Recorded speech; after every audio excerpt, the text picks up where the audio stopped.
Bonjour à toutes et à tous. Imaginez une île majestueuse au cœur des Caraïbes.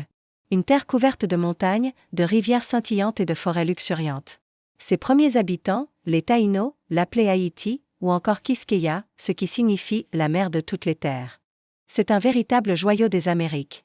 Mais au fil des siècles, cette île magnifique va devenir le théâtre d'une histoire complexe, marquée par les ambitions des grandes puissances européennes.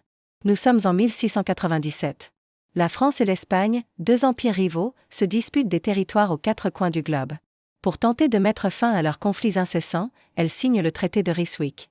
Et c'est ce traité qui va sceller le destin de l'île d'Haïti. La partie ouest, riche et convoitée, devient officiellement française sous le nom de Saint-Domingue. La partie est reste sous contrôle espagnol, Santo Domingo. C'est la toute première ligne de partage qui vient couper cette terre sacrée. Mais cette division est encore floue sur le terrain. Les frontières sont mal définies, et les colons des deux côtés avancent leurs pions, se disputent les terres, ce qui crée des tensions permanentes. Pour clarifier la situation, les deux royaumes signent un nouveau traité en 1777, le traité d'Aranjuez. Cette fois, la frontière est tracée de manière précise, comme une cicatrice gravée sur la carte de l'île. Les décennies suivantes sont marquées par des bouleversements profonds.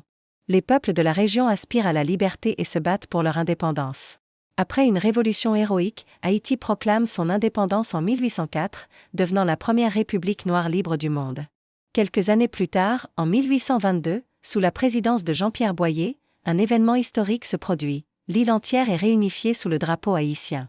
Un seul pays sur une seule île. Pourtant, cette union ne durera pas éternellement.